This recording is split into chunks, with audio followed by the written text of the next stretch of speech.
เพิ่นได้เดินมาจากบ้านเหล่าดอนแดงอันนี้ก็เป็นเพิ่นได้มี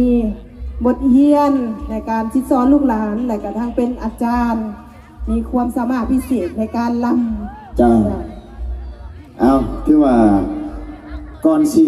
คณะลำเรื่องบนสีลำเรื่องเนาะที่ว่าอันนี้ขันรายการเรียกว่าแสดงศิลปะในการขับลำพื้นเมืองเนาะเป็นลำคอนสวรรค์ถือว่าจากโรงเรียนมอต้นบ้านดอนแดงเนาะถือว่าลำโดยทานอาจารย์เต็นเนาะภูมิประเทศเนาะถือว่าเป็นอาจารย์สอนเนาะเอาเพื่อเป็นการศึกษาเสียเวลาเนาะ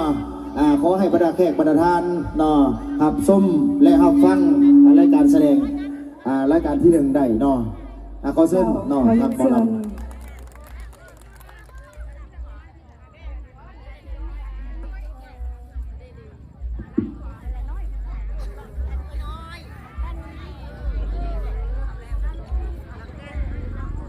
สบายดีเนาะข้าพเจ้าเองมีชื่อว่าแต่งพรหมเทพเป็นปัจจุบันเป็นครูสอนอยู่ทางโรงเรียนมอตอดอนแดง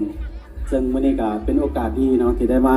ขับลำให้พี่น้องทั้งชาวเมืองจำปาของพวกเราได้รับฟังเพื่อบ่เป็นการศึกษาเสียเวลาเนาะขอเชิญบรรดาแขกบรรดาทานครับชมครับฟังนำกันเลย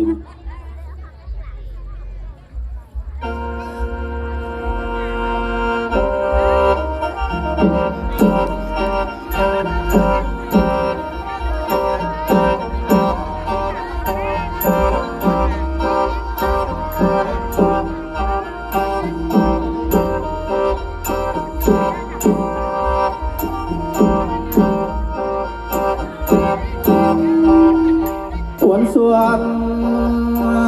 ส่วนแก้มน้องนางจะอ้วนส่วนขั้นแม่นไผเจ้าอยากมวนให้มาเมืองลาวเด้อ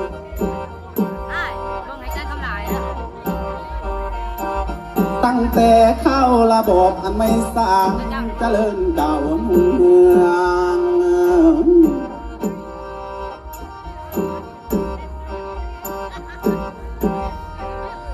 มือนี้เลี้ยวเห็นนออากาศแจ้งอันแสงส่องดอกใสสีลัศมีนอของผักและหมูขยมอยู่ทางบุญ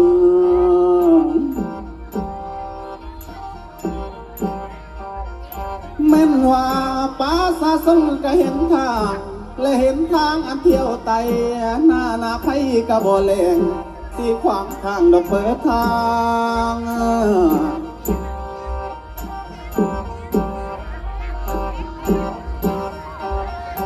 อีกหนึ่งกรรมกรก็มีนางพวงภาษากระซอยซึมซับบอกขึ้นนอมือนี้จึงมีเรื่องว่าเรื่องลำ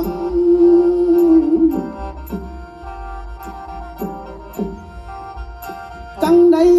ไม่ว่า10 นอปีลำเศร้าเอ้ยนอนปีลำจึงเห็นองค์มายำมังพาดแต่เขาได้ขึ้นเล่าจึงเห็นเจ้าเถือเดียว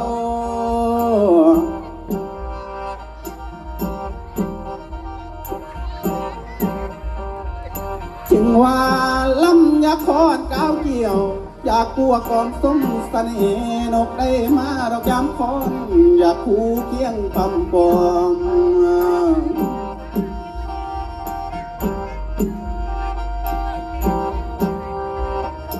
น้องมองพ่อแต่มองดอกเห็นนาอันสายตาเลยบ่ห่างทางนั้นหัวใจใส่ก็เป็นดอกอ่างมางอันคือน้ำมันกระบาง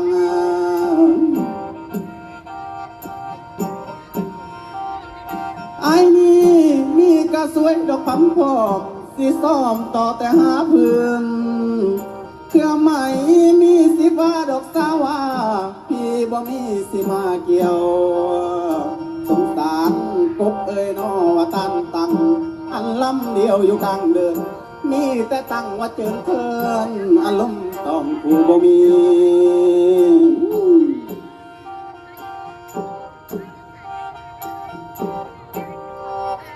แผงพันน้องนั้นเน่าอันอยู่บ้านสถานถิ่นว่าทางใดเส้นเจ้าใครดอกความจริงสื่อสักอันงามตังอีกหนึ่งบิดามารดาพ่อ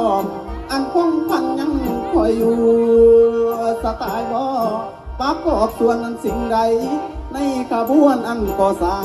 อันเมืองบ้านอยู่ทุกวัน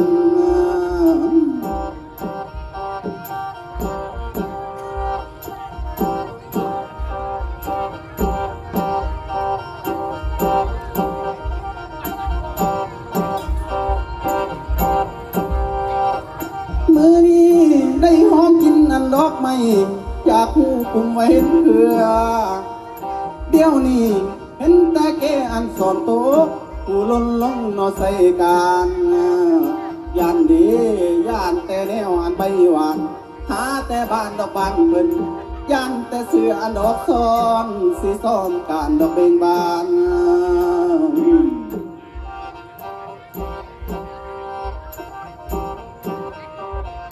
อังวาอาวสานดอกสุดท้ายความสวรรค์ศิลาหางคิงบางมอบให้นางนอเจ้าลาอลองตามปึงก็นาโอ้ยละนอขอจบขอขอบใจนะ